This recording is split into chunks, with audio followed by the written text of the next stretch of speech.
Welcome to Best Wellness Interviews, where successful people share their attitudes on wellness and key strategies that they use for their health and well-being. I'm Kristine Best, wellness strategist, and I'm your host.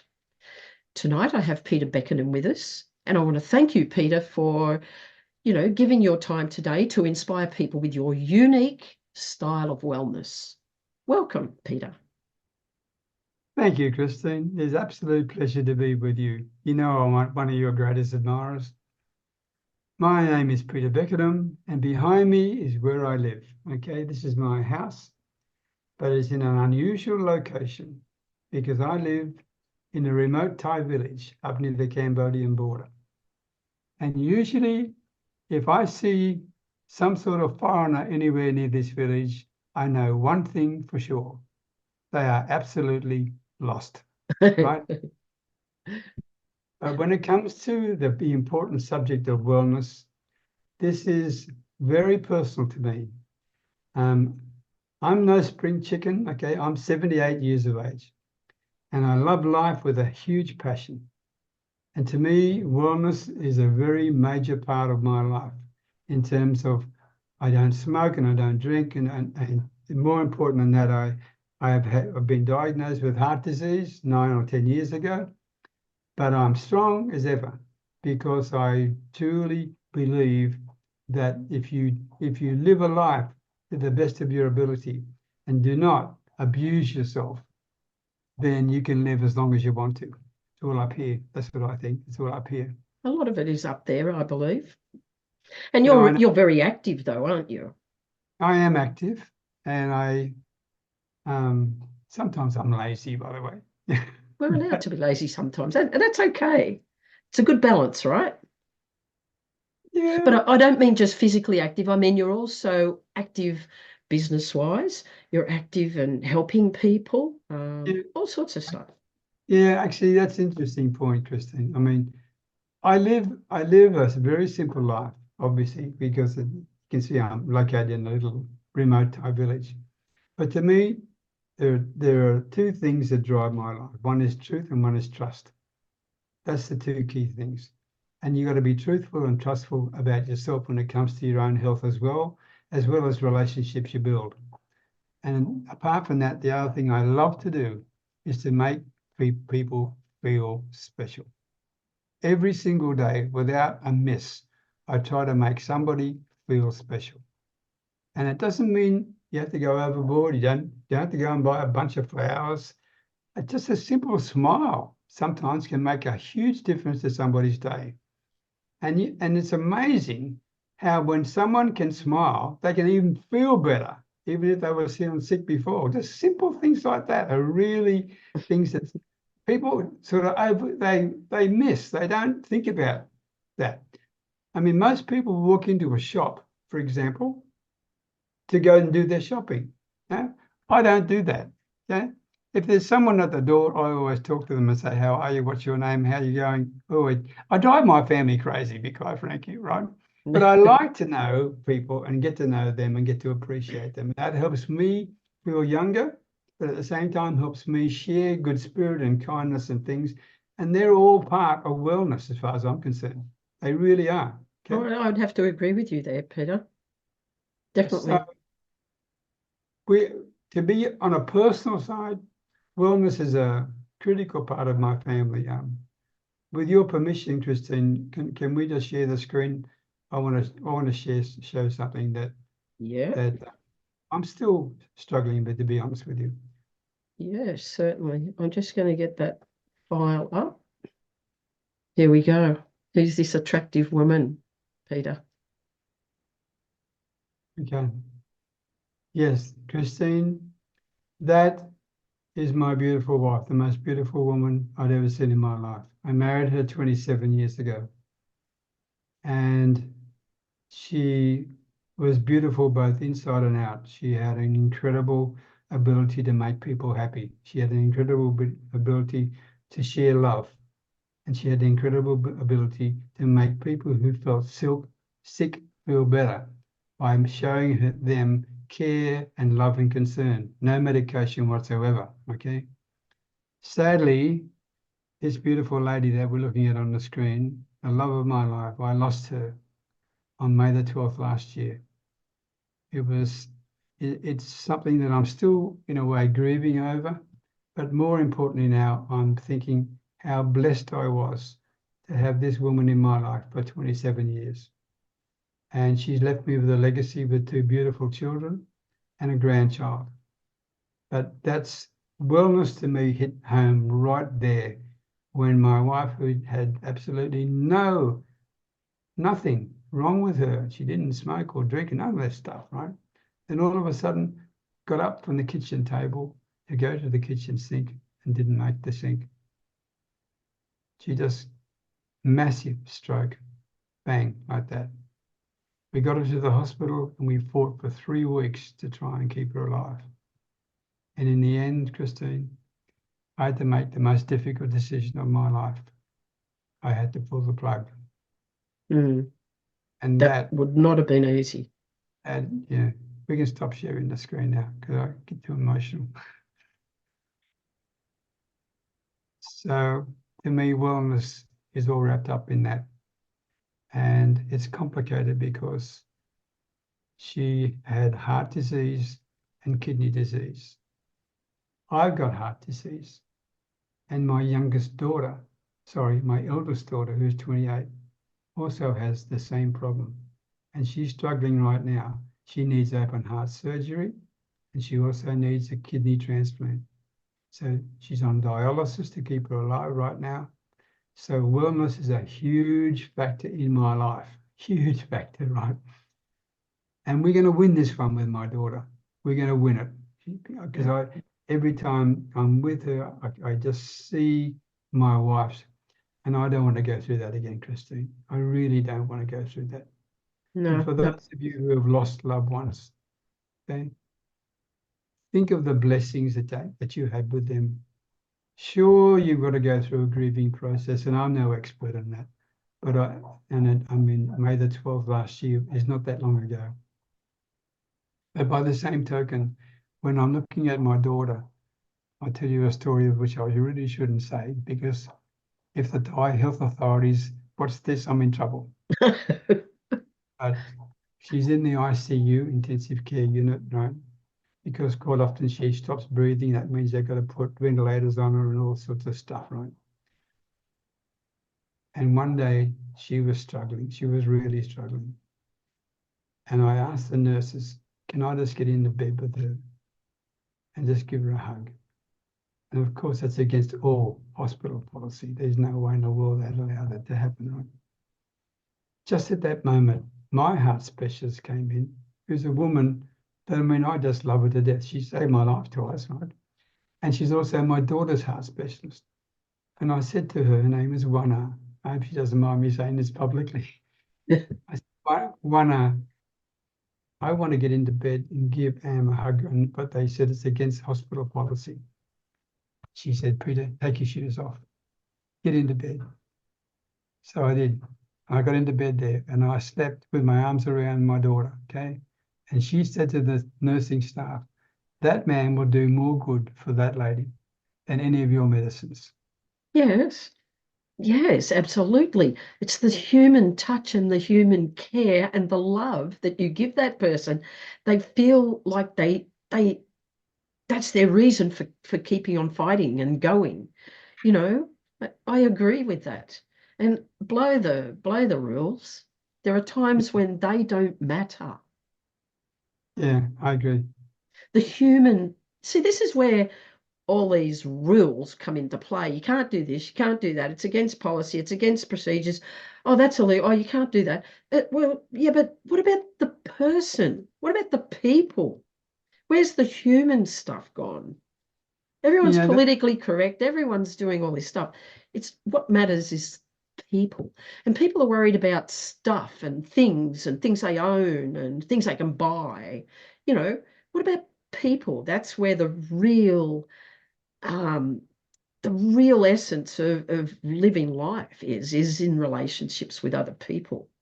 it is. And yeah, and I must admit, within the hospital, we've been there for months now because she's fighting for her life, right?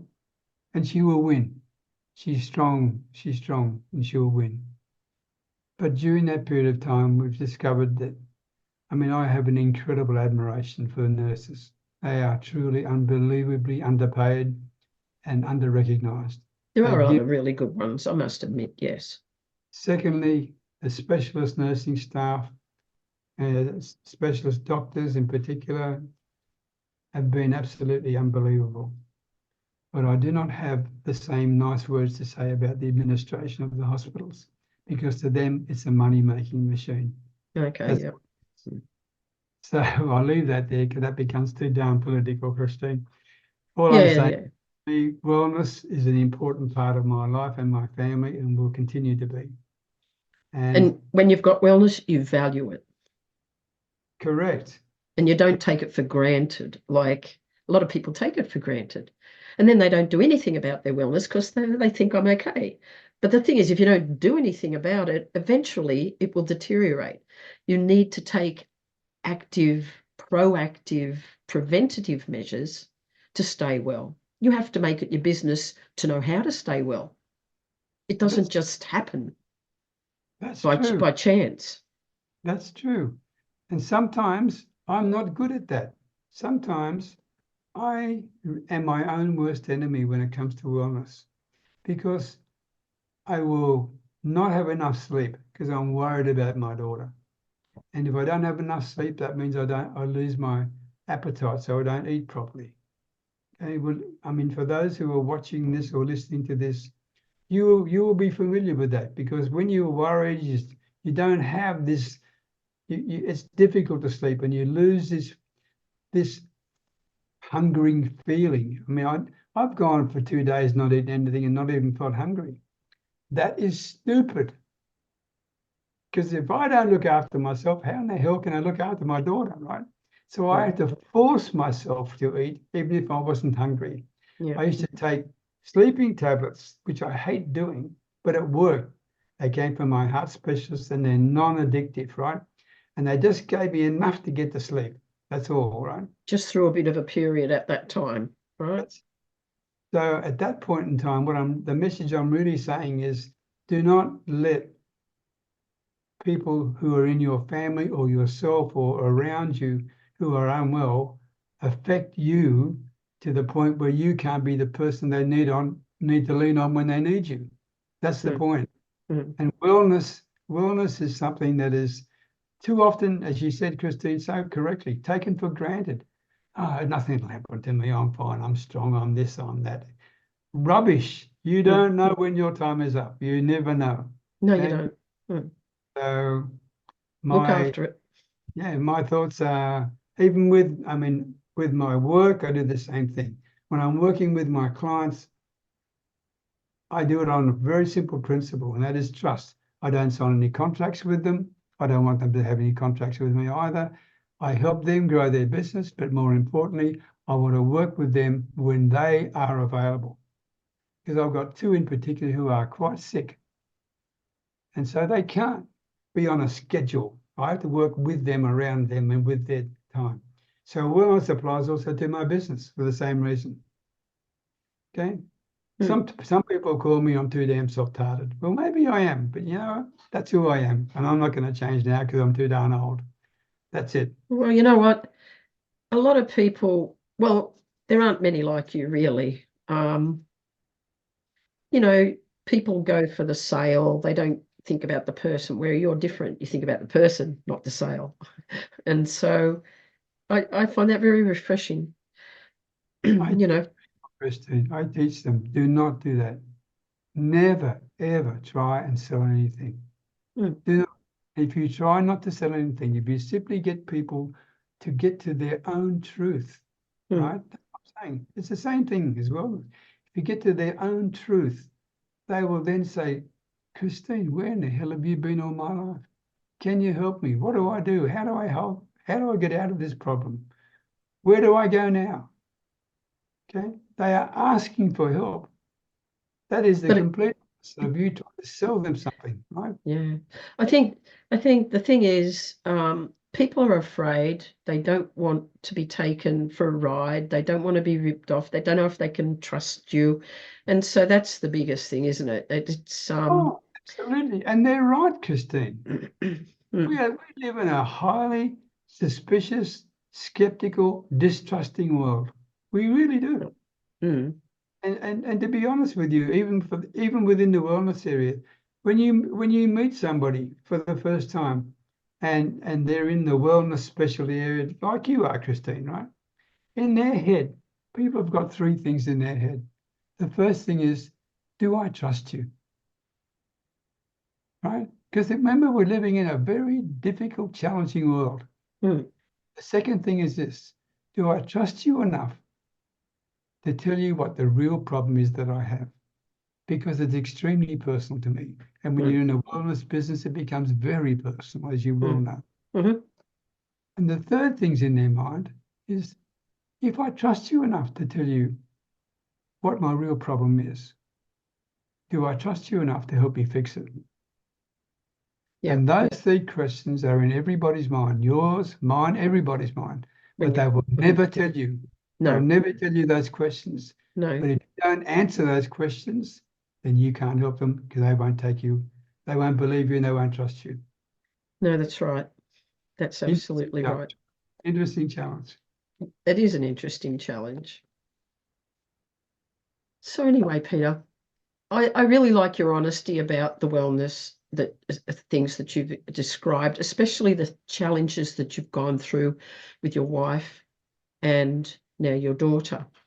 So I'm sure people will feel your dilemma, your pain, and there would be people in similar situations who will benefit from what you've said, and that you're going to use this positive mindset to be there and be strong because your daughter needs you. And this is where people need to not wilt, because of the challenge they face, but to rise above it and be strong, you know, and do the Interesting. right things for themselves. It's like on an aeroplane. If something goes wrong, what's the rules that they tell people? Put your mask on first, Yeah. and then you can put other people's masks on next, Yeah. right? And that's the same thing that you're talking about. Oh, sorry, Kristine. Excuse me. Yeah, that's okay. I'll ask a different sort of question, Peter. So, um, well, I think we've kind of found out your attitudes towards health and well-being. So, what are your non-negotiables? Those must-do activities in regards to your health and well-being, your wellness. Okay, well, let me answer that by saying, first of all, this is not anything to do with looking for sympathy. Absolutely nothing to do with that at all. No, I It's understand that. a pure Definitely. message I'm trying to give people that Yep. is too often overlooked or too often forgotten about, It's or not, it'll never happen to me. they're not That, talked, things like that aren't often talked about. People don't open up about stuff like that. Oh, I really appreciate what you're saying. It's well, not easy for you to do this at the moment. It's quite an emotional thing for you to do. So I applaud you for that. well, it was. It was personal, but I wanted to do it to bring home the fact how important it is. And I was Yep, prepared to take that chance because, yeah, I got emotional a little bit there and you could see it. But I mean, the message is so important, I was prepared to do that. All right. that's So back to fantastic. the question, what do I do in terms of my own Your wellness? Is that non-negotiable, your non-negotiables. What I is don't know. something that you cannot do without that you must do in terms of your wellness routine? One, exercise every single day.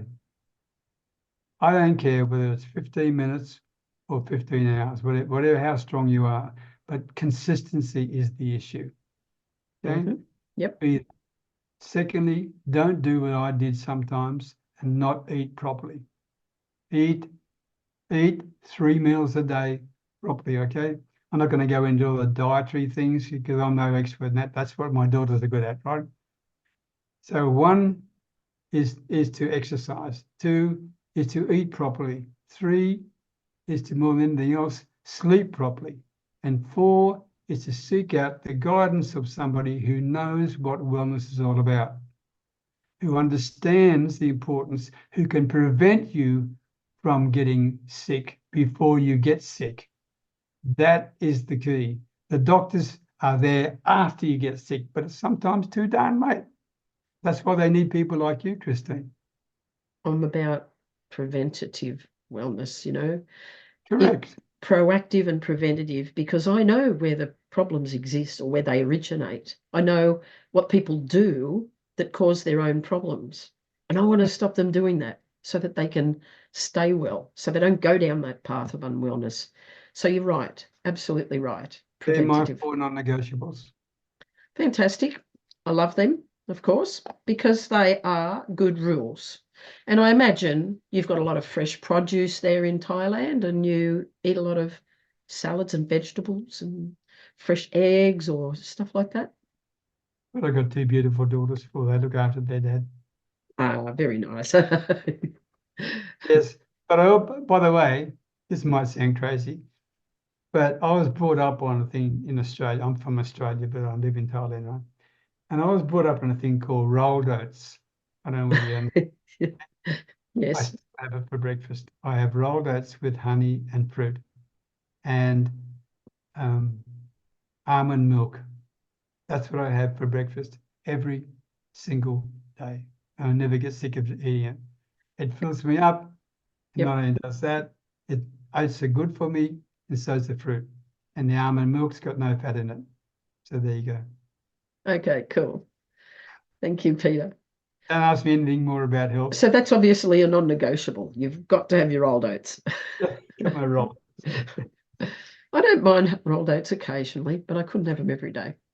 My dad used to eat a lot of oats, and he added sort of like grains, like buckwheat or something, and he'd put that in there as well, so it was chewy. He was My mum actually did buckwheat with rolled oats, yeah. and she lived to 94. Oh, yeah. Well, my dad was 90, yeah, when he died. Yeah, Oh, there's a message there, Kristine. it could be. Well, I'm expecting you to live for another minimum 10 years, Peter. Um, so let me think about what else I want to ask you. Uh, yeah, what things do you do outside of your work that are bigger than you things to do? Do you have projects like that? Oh, Kristine. Yes, but I know we've got limited time here, but I'll make it very That quick. doesn't matter. No, no, no. This can go as long as we want it to. So Mm, I'd like you to share what sort of things you do that are bigger than you. Because now the reason I'm asking this is because when you give to other people, say, could be charity, or you work for an organization, you donate your time, or it's a project. Like, for instance, I'm working on a sustainability project in Uganda with a couple of friends of mine, and mhm. we're trying to help a community there so we can put infrastructure in so they can live a better life. They don't even have latrines, right? A lot of the people there. So, you know, that's what I mean about a bigger than you project. And it could be mentoring people. It could be anything, but it's something that it's not just all about you. You know what I mean? And that actually helps your the way you feel about yourself. You feel good because you've helped somebody, and it's a spin-off with your wellness, if you know not understand what I mean. I do. So Okay, here we go.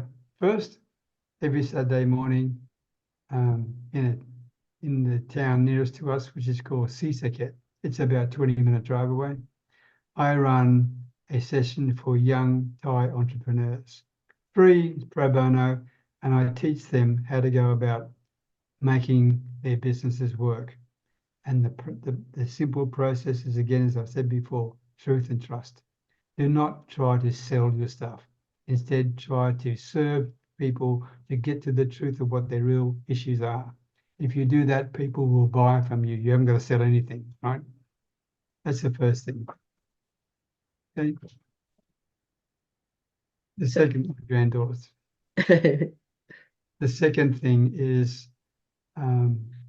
we have a problem in our Thai village because it's very poor, and many of the children used to leave school 13, 14 years of age and go and work in the rice fields. Okay. And so one of my projects from my coaching is to fund to make sure that the children stay at school until the end of high school, to give themselves a better chance of some sort of like occupation. It doesn't sound much just to the end of high school, but for here it's everything, right? And break the vicious cycle of poverty that they're in, because it's just the farmlands get smaller and smaller and smaller and smaller, right? And the debts get bigger and bigger and bigger. It's just a vicious cycle. Mhm. And all I can say is over the last 9 years now, not one child has left high school before the end of high school. And to me, that doesn't sound much, but I am extremely proud of that. That's awesome. Plus, I've got 3 students who are now university graduates. And you know what? Wow. University wasn't even known about in this village. 1 lawyer, 1 nurse, and 1 teacher. Awesome. So So that's that's great. my missions. That's my missions. And that's why I'm still on. That's why you see me online. I'm online so I can work with people because I love it anyway. And in fact, I'm probably going to die with my boots on, Kristine, right? Because I just love fashion, right? Yeah. But at the same time, I can then use those funds to help that mission with the kids in my village, because the government doesn't help at all, not at Mm. all. Mm. Yeah. So It's like that the organisation I'm working with in Uganda.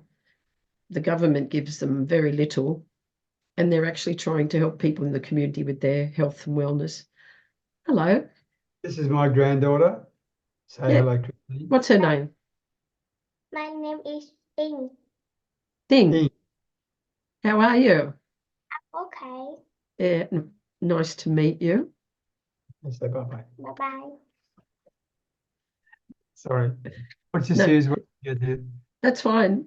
It's like she's lovely, very attractive. It's her mum that's the one that's sick. Oh, okay. Oh, that's very Anyway, sad. all That's right. very sad. So anyway, Peter, I'm absolutely thrilled to have been able to interview you today, because there are so many aspects that you've raised that can help people who are going through a difficult time. And, you're not fanatical about health, but you are mindful of it.